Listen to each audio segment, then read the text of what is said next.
All right, fifth graders, this lesson is about when we have words that have a vowel, then a consonant, then an E, how that can affect how we say the vowel.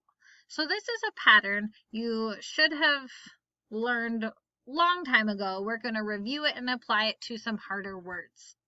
Okay? So when you were younger, you might have learned it in words like plain. Oops. Turn on my thing. Plain. Where because we have an E at the end, the E makes the A say its name. So then we get plain. Or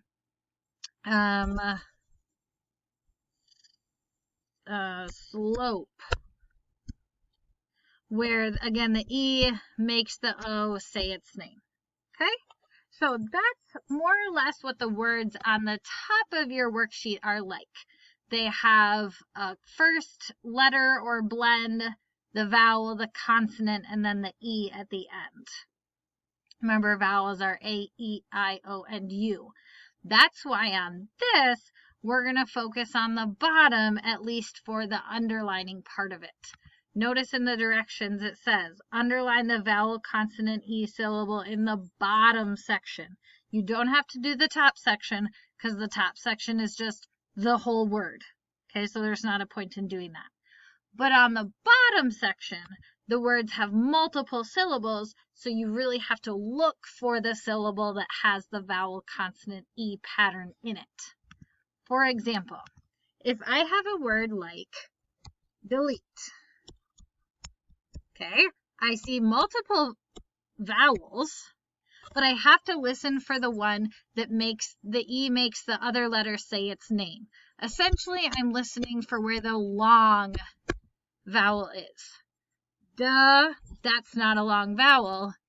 E is a long vowel, so this is the vowel that says its name plus the consonant plus E.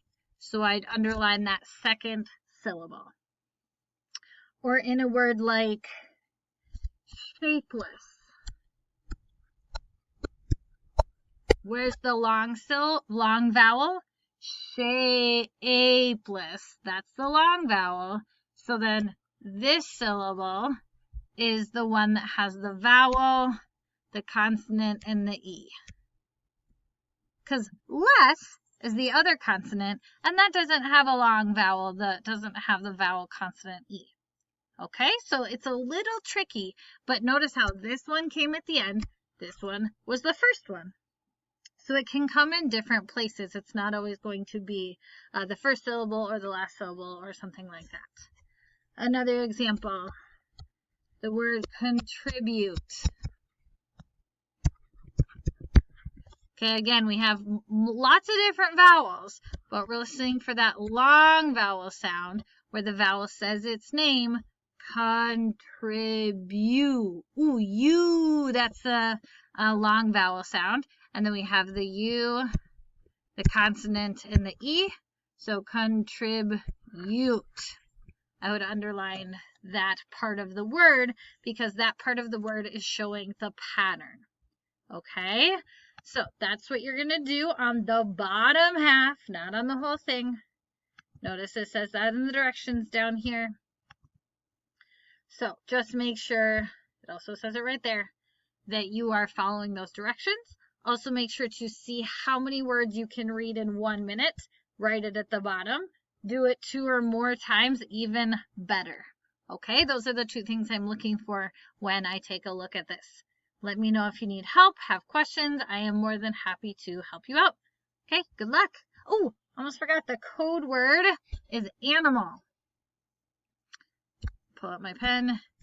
Animal is the word for today. All right, make a note of it, and so you can record at the end of the week.